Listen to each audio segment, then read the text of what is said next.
Hello, all you wonderful VITA volunteers. On behalf of the Central Arizona VITA Network, we are presenting the 2021 VITA training sessions. These sessions are based on a webinar that we just recently conducted over 3 days. My name is Jim Simpson, and along with Jean King, we are going to present 6 sessions that are divided into 2 segments for each section. So let's get started with the first segment. So the first one is introductions, which I've asked you to kind of introduce yourself. The Volunteer Standards of Conduct, or VSOC. We're going to show you about logins, and you're going to have 3 separate logins with 3. They may be separate usernames. It depends on how you configure them. They may be separate passwords, but they're 3 separate logins. And I'm going to post a document when we get there, kind of a little cheat sheet that you should print out and record your logins and passwords. We find more new volunteers get flustered when they can't remember their logins for Link and Learn or Practice Lab or TaxSlayer or those things. So we kind of gave you a little cheat sheet to keep track of them, and I'll post that up here. We're going to give an introduction to TaxSlayer. Now, TaxSlayer is the professional tax program we use to prepare returns. And a moment ago, you heard me talk about Practice Lab. Practice Lab is just what it says. It's a lab that you can practice, but it's using the TaxSlayer software so you can create returns. You can do anything that you want in there, not going to hurt a thing. And actually, when you go to take the certification exams, you're going to have to use Practice Lab to actually create the returns so you can answer the questions on the exam. So we're going to kind of go over that.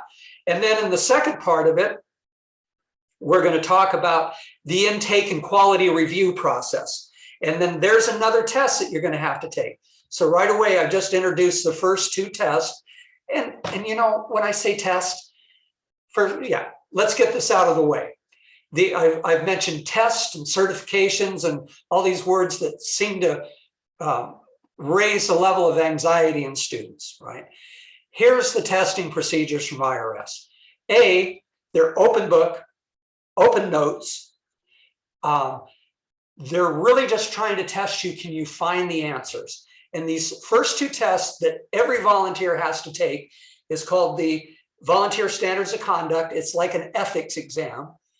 And then the second one is the Intake and Quality Review test. They're only like 10 questions. You only have to get 80%. So of the 10 questions, you can miss 2 and still pass. And you can take it over twice. So there's no reason to be anxious about any of this. You know, as we get into actually taking the tax preparer certification exams, they're a little more difficult, but we're not going to leave you hanging. You know, we're going to help you through and make sure you understand everything. The idea of these exams is not to screen people out. It's just to make sure that they know how to go use the resources that we're going to provide you in this volunteer opportunity, so that you know you can find the resources, that you can use the resources to answer the questions. And as Jean alluded to a little earlier, one of the biggest resources you're going to have is your site coordinator. And they'll never leave you hanging. Okay, so I promise you that. So then we're going to start in the last part of today. In the last part of session 2, we're going to start talking about income. And we'll deal with the first part of income, salaries and wages and income from your business. Then tomorrow, we're going to cover sessions 3 and 4, where we'll continue on income and continue with adjustments to income.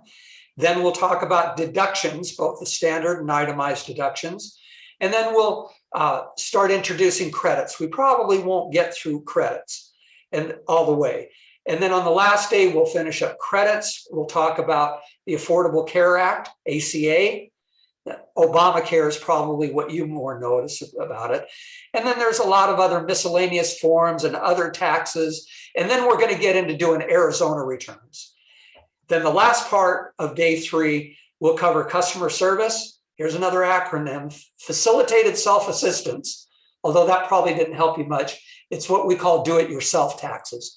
We can allow our clients to use our software to do it themselves and then we'll kind of help them along where they have questions. Then we're going to kind of review the test, that Pub 6744. Oh, I left out a very important thing about all these tests. They give you all the questions. You're going to know exactly what you have to answer so you can prepare and look things up and research it and have all the answers done before you ever even go take the test. So again, one more thing to bring back down your level of anxiety. We will see after each session, we've kind of designed some homework, which won't exactly track this because this is more of a consolidated thing, but we're going to give you tasks that you should try to do as soon as you can, so that when you come back, we can help you with things you didn't understand. So, agenda, housekeeping, and introductions, I think I've kind of covered that. Then we're going to start in just a moment on talking about the volunteer standards of conduct, or kind of what I like to call the ethics stuff. Then we're going to show you Link and Learn and how to log into that. That's the first set of passwords you're going to need. I'm also going to post a little how-to document that you can print out for later, because tonight we want to make sure before you come back tomorrow, one of the things we do want you to do is get logged into Link and Learn, get your passwords and stuff set for that so that you can see how to take the test. And then on your own, we are going to ask you to take those first two simple exams so that you get going, so that you at least see how they do. So we'll talk about this VSOC certification test. Then we're going to show you how to log into the practice lab. There's your second set of logins. And then introduce yourself to the tax layer software and sort of showing you what doing a tax return looks like. Okay. So I've already asked you to kind of put in some introductions. This is a little different than what we would do in a live class, but still that's what I was kind of doing. But I do want to reemphasize the bottom part of this slide is that thank you for being here. We really could not run this program without you. And this experience, it's one of the best things I've ever done in my life. I was a community college professor for 20 years, and even in an academic environment, I will tell you that was starting the VITA site there was the best thing I ever did. I took my tax students, they became volunteers, and just from a learning point, I never saw more people get excited about stuff. Then we would be working, for 4 hours. It'd be 9:30, 10 o'clock at night. And they'd be asking me questions about, well, what about this return? Couldn't we have done that? Couldn't we? And it was just, as a teacher, you get excited about that. And you're going to find as a volunteer, this is a team effort. You're going to find people you volunteer with that have little bits of expertise, and you kind of work as a team to solve problems. And it's like working a giant crossword puzzle as a team. You solve the problems, and then when you get done and you finish with the clients, and you most often see the smiles on their faces. Once in a while you don't, because they started running their own business and didn't understand what the ramifications are of that. But most of the people we serve, they're getting a lot of credits and they're getting big refunds, and they really do not know how to do this without help. And they're going to be so thankful and so appreciative, and you're really going to feel good about doing this. I found a lot of my volunteers, they even hang together in the off season, go out for lunch and you make friendships. They're just some of the best people I've ever met are the volunteers that are in this VITA program. So, but that being said, during tax season, we don't cry over that. So let's start off with something right here. Here's kind of an outline of all of these certification exams. And right up here, these top two, anybody who's working in the VITA program, no matter what you're doing, you may just want to be a greeter or a greeter screener. You still have to take these two exams, even if you're not preparing a tax return. They're not difficult exams. Okay, a lot of it is kind of common sense, and we're going to go over, and you're going to know what you need to do. Then you'll see over here on the side, there's some other tests, most of which you're not going to be concerned with. This Circular 230 professionals, those are for CPAs and lawyers and enrolled agents, that they can take an abbreviated test, and so it won't apply to any of you. There's a couple of here over to the right where it's foreign student. Now, it depends on the site you're working in. At my Scottsdale Community College site, we do get some foreign students. So we try to get a couple of the experienced taxpayers to get certified in this, but that probably won't be for you this year. As you get more comfortable and you want to learn more, by all means you can. And as you get real comfortable, we can always use site coordinators, but for this first year, we're not going to ask you to do that. But so you'll see these other little tests here that my cursor's doing. What we're going to do, so follow this chart. We do the volunteer standards of conduct, the intake and interview. Then we're down here to the preparer certification exams. We are teaching this class towards the advanced. And when we get done with this, you should be able to take the advanced test, and we're going to encourage you to take the advanced test. However, many of you, this is your first year, and you're going to say, you know, why don't I just take the basic, right? And I'm here to tell you, the basic is not that much easier than the advanced. It really isn't. And the advanced at least is going to cover a few of those things to let you know where you're probably not comfortable with, to let you know when you need to call the site coordinator and say, hey, look, maybe we need to have a more experienced person do this return. And the site coordinator will never argue. They'll appreciate that you only want to do stuff that you're comfortable with. We will never ask you to do things that are outside the bounds of your comfort when you're preparing a tax return.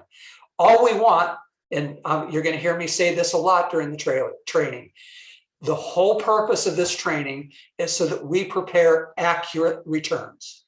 That's our whole number one goal, is just to prepare an accurate return. So we don't want you guessing at things or whatever. We'll never ask you to do something that's outside of your comfort level. And you will always have a backup. There's always this process of what we call quality review. And get comfortable with this right away. We all make mistakes. I make mistakes. That's why we have a second set of eyes on it. When I worked in a large tax firm, a large CPA firm, the largest one in the Valley here at the time, that was 25 years ago, but my mentor there told me every return that goes out of this place has got a mistake on it. Our job is just to make sure it doesn't matter. And even in large CPA firms, they go through the same quality review process. I would prepare a return. One of the managers would review the return, send it back to me for corrections. And then the partner would sign the return, and he'd give it even a third level of review.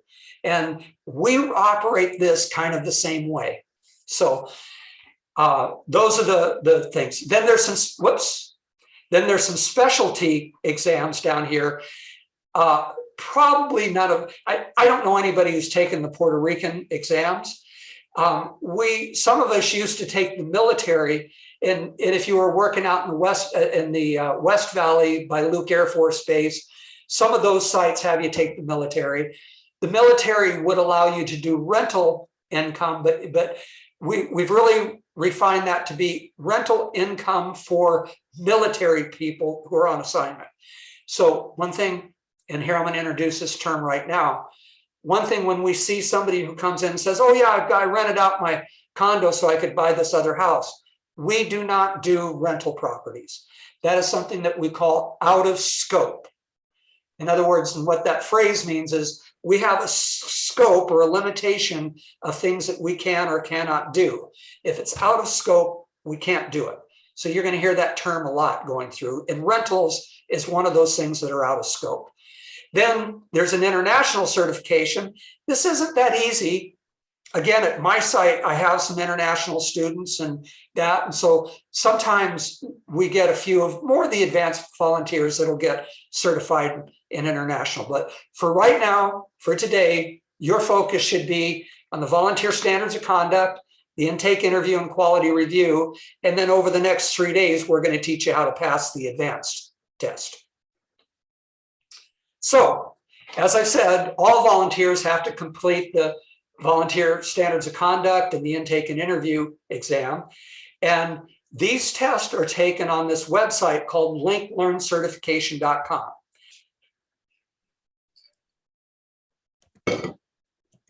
Another thing all volunteers have to do, and we're going to walk you right through this, is after you take the appropriate certification exams, depending on what you're going to do, okay, then you're going to have to complete a form 13615, or we call it the volunteer agreement. Okay, the volunteer agreement has to be signed and dated. You're going to have to send a copy to Stephanie. Stephanie is kind of the volunteer coordinator for the city of Phoenix, although we have some participants here that are also volunteering for Masters of Coin or Mesa United Way or whatever. You're going to have to send a copy of that volunteer agreement to your host, or the nonprofit coordinator that's doing it. That's one thing you're going to have to do. Second, you're going to have to print out a copy, and every site that you go to volunteer, and you're welcome to volunteer at any of our partner sites. Once you're certified, you can come to a Masters of Coin site, the city of Phoenix, Mesa United Way, a New Leaf if you're out in the West Valley. But you're going to have to take your volunteer agreement and give them a physical copy, because IRS comes and audits our sites. And one of the first things they look for is, do you have a copy, a hard copy of the volunteer agreement there? And then also, here's the next thing, it has to be signed and dated, and the name has to match your photo ID. For instance, I go by Jim Simpson, right?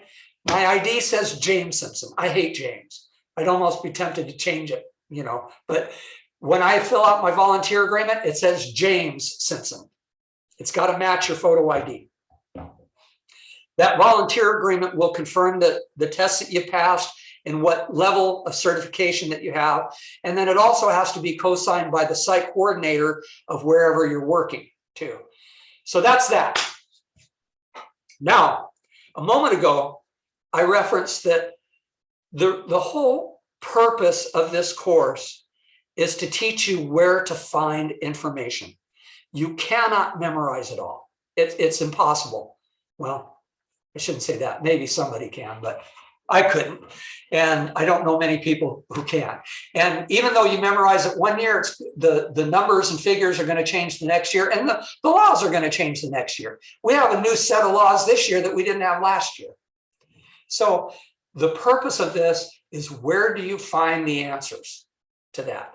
And we're going to go over these resources. The first big one, and you'll hear us call it this all the time, the Pub 4012. That's also the Volunteer Resource Guide. We tend to just call it Pub 4012, though. And that is like your reference book. There's also, I don't have listed up here, but I'm going to show you a copy of it in a minute. It's called the Pub 4491, and that's kind of like the textbook for this course. If you really want to find more information, it's kind of like a textbook. You can go back and you can get much more detailed information. We don't find many people wanting to do that, but I'm going to show you where you can get to it if you can. But these are more tools and resources that you want to have handy when you're working on returns. So the Pub 4012 is big. We're going to show you how on irs.gov, there's something called the Interactive Tax Assistant. And that's kind of like it asks you questions. What do you want to know? And then it knows what questions to ask you. You ask the question. For instance, you want to find out, well, what's the filing status of this person? And so you type in, what is the filing status? And it'll come back and say, well, are they married? No. Do they have children? Blah, blah, blah. They're going to ask you a bunch of questions. And at the end, you get the answer. That's a very reliable tool. It takes a lot longer than learning how to use these other resources where you can put your finger right on it right away. Put your finger on the answer. Your site coordinator. This is this third one right here. Your site coordinator is a huge resource for you. And you're going to hear me say many times over how often when you run into a certain characteristic or specific instance on a return, get your site coordinator involved. They're your really biggest resource. These PowerPoint training slides, for those of you who've joined us a little later, I'm going to post a PDF of every session of these slides. So you can download them and you can go review them. to it. And so you may want to refer back to those slides. If you're really in a site, you've got a hot burning question, there is an 800 number that you can call. That's the volunteer hotline for, and this is for volunteers only. I can't say that I've ever used that line. I've used the tax slayer line because usually I can find the answers. I just can't figure out how to make it work in tax slayer sometimes. But so we've got these resources. Some of these, we've got 2 of them in hard copies you should have received. And I'm going to point those out in a moment. The Pub 4012, you should have a hard copy. That's one you're going to mark up and flag with yellow notes and doing. That's going to be your go-to first place to go look for answers. And you'll want to take it with you to a site or have it with you when you're preparing returns. The second one we give you in hardcover is the test booklet, which I'll show you in a second.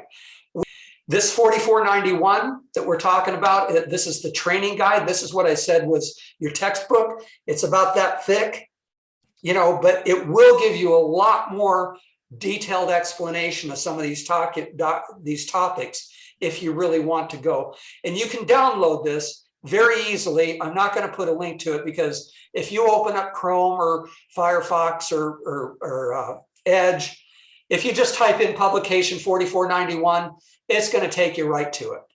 And then you can download it and keep it there for you. I would suggest you do that because there's always going to be things that, the 4012 leaves you kind of with some questions or whatever. And this is a pretty good resource to go to. And we're going to show you some tricks in a minute of how to quickly search these electronic documents for that. Here's what the 4012 looks like, and we will give you a hard copy of this. So I still would download it. I would keep a little folder of IRS publications, I call it, and I download the 4012, the 4491, the Pub 17, the test booklet. It's called the 6744. So you're all probably saying, oh, my head's going to explode with all these numbers, but you'll get used to it. I would keep electronic copies there.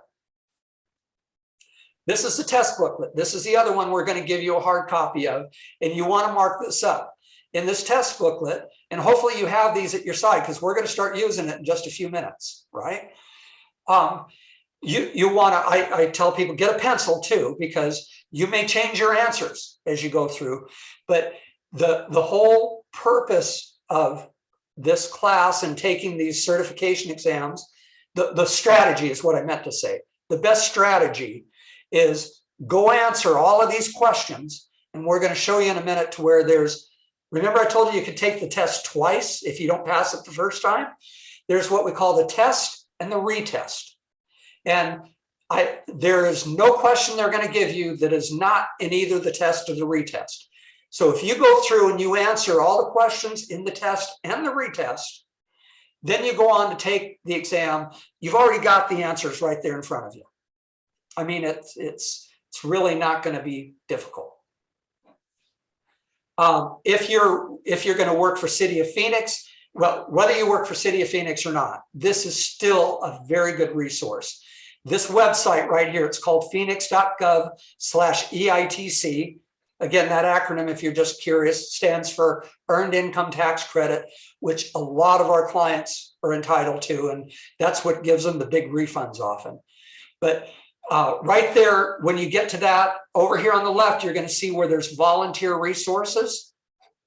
And if you click on that, that will give you links to all of these documents and things, plus much, much more. I would get familiar with that site. So let me finish through this here. But here's the procedures. And these procedures are at City of Phoenix sites. However, they pretty much model most VITA sites depending on the partner you're working for. So you need to check with them to see what their procedures are.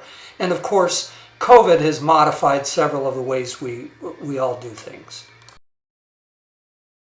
So normally, and this would apply right here to either a walk-in or an appointment site, where you're sitting down with the client, you're going to interview them. You do first this greeting and signing in where they sign in. Then we do what's called the screening and intake review. This form 13614, this is that second test you're going to take. This is a document that kind of tells their life story about taxes, right? It gives us most of the information that we need to know to prepare an accurate return. And then we gather up all their tax documents right then. Then we prepare their return. Now, in the, I hate to call it the olden days, because I hope they're going to come back very soon, this all happens all at one time. They come in, we interview them, we prepare their return, and then this fourth step is we have a second set of person do a quality review of that return. Then we print it out, we go over it with the client, we print out the return, they sign for it, they go out the door, and we don't see them until next year. However, these procedures have kind of changed a little bit, and this next slide is going to kind of give you, and again, this is an overview of a drop-off site, because last year, many of our partners, wouldn't allow people to be hanging out there. They said, okay, they can come and drop off their documents and leave, but we're not going to let people congregate there, or we're going to make sure you keep 6 feet apart, maybe no more than 10 people at a site. We had to figure out different procedures. So this is a City of Phoenix procedure, and your partner may have some variance of this. And I found during the tax season, even when I was working at a City of Phoenix site, we varied this a little bit. But it started out where the client would call in to schedule an appointment. I think most of us did away with walk-ins because you have no control over how many people are going to get there. So we all had some kind of scheduling system. And then since they had to phone in, we tried to do some screening over the phone to make sure that when they do come in to drop off their documents, they know exactly what they're going to need to do it. So, and are they even eligible for our program? If they sit there and they do some kind of screening and the person says, well, I got a rental property, or, I started a business, but we lost money in it. We're going to say, no, those are out of scope. You're going to have to go to a paid tax preparer. So we kind of screen them a little bit, but then the client comes into the site for the scheduled appointment. Then a tax law certified volunteer is going to screen the client and go over all the documents, make sure we've got everything that we have. Then the client drops off the documents and schedules a pickup appointment before leaving the site. Now, here was one variance, especially since I worked at the community colleges, do not allow us to have clients drop off the materials. And some of us started realizing, and see, sometimes we would copy them and give them back to the clients. But again, now you got to safeguard that material. You've got copies of their social security numbers and birth dates and all of that. And, it's kind of stressful for a site coordinator to have to make sure they keep that under lock and key. We have a system to where we can scan in the documents and scan them into TaxSlayer where they're safe and secure and give them back to the taxpayer before they leave. And there's where, at least on the City of Phoenix site that I was using, I started doing that procedure. So again, it's just a little variance. Then it says the tax preparer prepares the tax return at the VITA site. Again, we had some variance of this. In some of my sites in Masters of Coin, we would actually have preparers remotely working. But usually those were experienced preparers that had worked a couple of years in VITA, not first year folks that we would do, because they probably weren't as comfortable using the tax software in that. So again, variances is what I'm saying. Flexibility is the key word. And I suspect, with Omicron and what we're seeing in hospitalization rates, I suspect this tax year is going to look a lot like the last tax year did. But that's my opinion. Who knows? Maybe, this will all go away sometime, but I'm not counting on it. Once the return is prepared, then we get an experienced tax preparer to quality review the tax return. Then the client returns usually a week later we review it with the client, and then they sign for it, and they either pick up their documents or I'm more moving towards not keeping their documents, try to scan them in and get them in if we can. But again, as I say, that's going to vary a little bit. So now we're going to start with the second part of this session, and Jean Gieseking is going to take us from here. Okay, everybody can see publication 6744, 2021 returns. All right. Yeah. Over here on the left-hand side, you can see each page, and I can click page by page. So the table of contents, page 14, here's your volunteer standards of conduct. Page 24, here's the intake. And then page 34, here's your basic course. As long as we're here, let's go down to the advanced course. I'll just tell you this much. In Link Learn, they have all of the information for taking the basic test and the advanced test. The difference between the two happens to be 5 items. We teach 5 more things in the advanced course. And for these scenarios, 1 through 6, they're going to give you some information and then a couple of questions about that information. But for 7, 8, and 9, you're actually going to have to complete the return. You're going to have to go into TaxSlayer Practice Lab and enter the information presented in on those pages. And then they're going to ask you some questions at the end of Advanced Scenario 7, Gilbert and Tara Washington, after they have the 4 pages of the intake interview sheet and then 4 or 5 pages of tax documents. Then there's going to be a page that has like 8 questions about the return. Some of those are true, false. Some of those are multiple choice, and some of those are fill in the blank. So we gave you a little preview. I'll come back to it in a little bit. Let's go up here to Volunteer Standards of Conduct. It's on page 14. And I guess I'm just going to have to go through.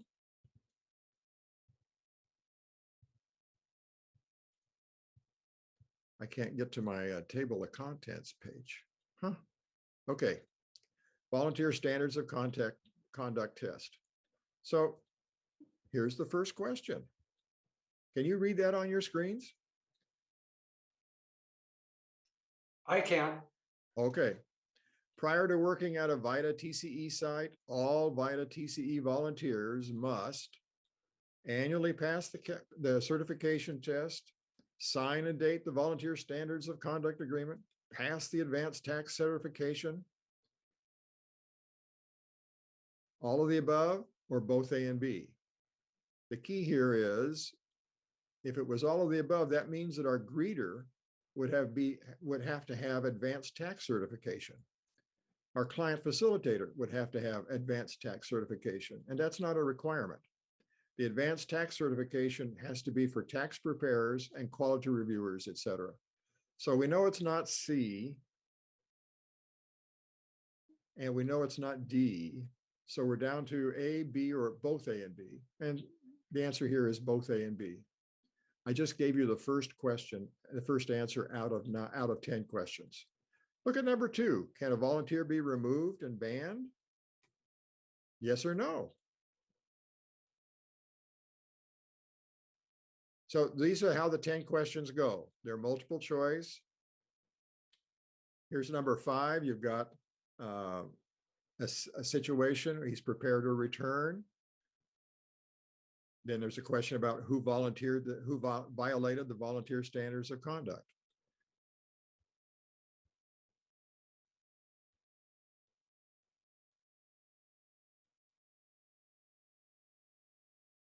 And I believe that's it. I don't think they even give you the retest question. Oh, yes, they do. And then after those 10 questions, this is your retest question.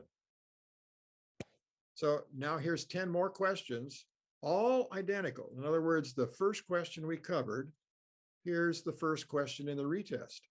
Which volunteers must pass the Volunteer Standards of Conduct certification test?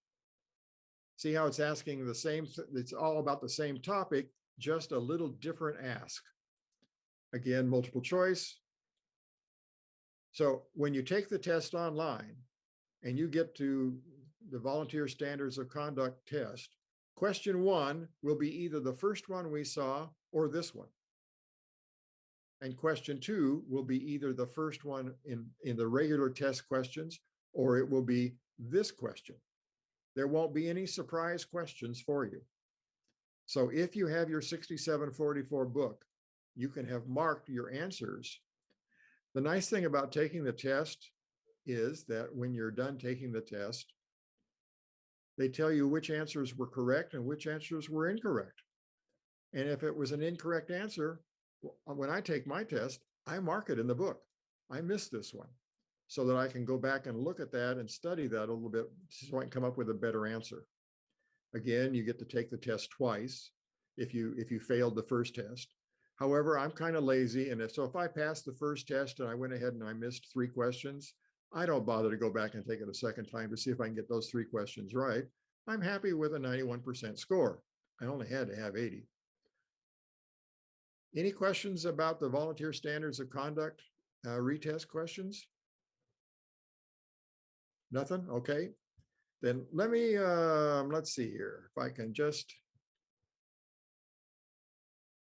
somebody asked about the volunteer standards of conduct agreement, the volunteer agreement form. When you take the test, this document, the 13615, becomes available in Link Learn Taxes. And this first part is all boilerplate, but notice that it covers all of the volunteer standards of conduct again. And it talks about the failure to remove. So all of this is stuff we've already covered in the slides, but it prints it out one more time. And so I call the front page boilerplate. When I get to the back page, the other side of the form, this is where your full name, your volunteer position, your address, your email address, your daytime telephone, your sponsoring partner, and the number of years you volunteered, and then your signature. And then the key part is right here. Standards of conduct required for all. Right here is going to be, there's going to be a little P there or a little F. P for pass. They're not going to print your score, not going to tell how many right you got out of 10. It's just you passed or you didn't. Intake quality review. Passed or you didn't. Site coordinator test. None of us are site coordinators. We don't want to be a site coordinator. They work too hard. If we took the basic test, it would be P or fail. And all we're interested in is having a P there. Or we teach you to pass the advanced. Some people still at the end of our class, even if I have taught 6 sessions over 3 weeks, and we've had homework and we've had lab time and we've worked individually, they still are not as confident that they can be advanced. So they take the basic, and that's okay. My first 2 years, I took basic tests. I never took the advanced. It wasn't until my 3rd year that I felt comfortable trying for advanced. And it was so simple when I took the advanced test. And of course, military, international, Puerto Rico, foreign students, etc. Then what comes back is you get your approving officials' signatures down here, and they'll sign it and send it back to you. And then you print out a copy of this and you take the hard copy with you to whatever site you volunteer at. My tendency, I volunteer at either 2 or 3 sites each year. And so when I get this prepared and have it signed, then I just go ahead and make 3 copies of it and stick it in my 4012 book to take with me to the site. So I always have a copy with me in case I go to a site and somebody says, I need that for if you're going to work here. Let's see. Anybody else? Can anybody think of any other questions? I think. Oh, you know what? Let's go. Well, I'm kind of jumping the gun. Nah, I'll skip that. Let's go down to.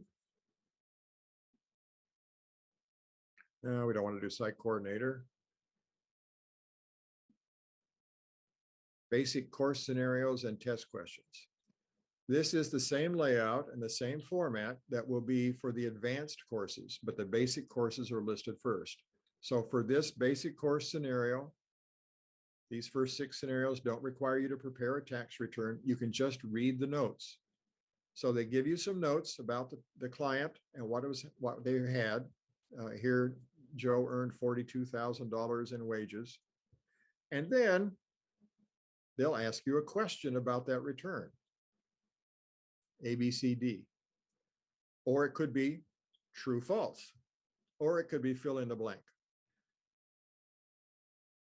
Then after the basic scenarios 1 through 8 are held, then there'll be the basic scenarios retest questions for scenarios 1 through 8.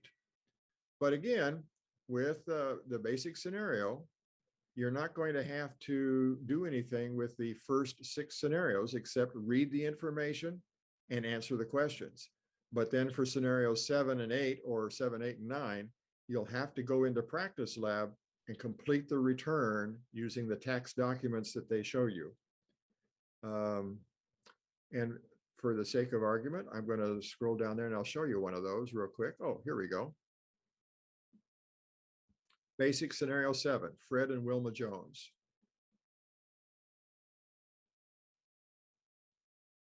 When entering social security numbers or employer identification numbers, replace the X's as directed with any 4 digits of your choice. So here's all the interview notes telling you all about the clients that we're dealing with. The next page, whoa, here's some fake social security numbers. Notice that in the middle of the social security number, it's 00. And then there's 4 X's. So you could type in 12700, and then you could type 1234, 555, 9876, whatever numbers you want to put in there. It doesn't matter. As long as the front, those middle 2 numbers are 00. That tells the software, this is for practice. This is not a real person. And then here's what an intake, interview, and quality review sheet looks like. We're going to come back to this, and I'm not going to spend a whole lot of time on it now, but then you've got 3 pages of information, all marked yes, no, the blanks are filled in. And then you get some tax documents. So here's a tax document. It's a W-2 for Wilma Jones from working at Stone Street Market. And here's the salary that they've prepared. Oh, here's something in box 12, a code with a certain amount. Here's their retirement plan's been selected, so she must be putting something into retirement. Here's the federal withholding. So this information has to be put into the software. And one of our mottos is, when in doubt, ask your site coordinator. But the other motto is, if you see it, you key it. If there's something in box 1, you're going to put it into box 1 in the software. If there's something in box 12, you're going to put it into box 12. If there's nothing in box 13, you're going to leave box 13 blank on the software. If there's something up here in box B, the employer's identification number, you're going to put something in box B in the software. All right, I think I'm going to stop that share because we are at 10:32. And so I'm going to take a 10-minute break now and let you guys stand up, walk around, get a drink. In the next session, we'll continue on with session 1B.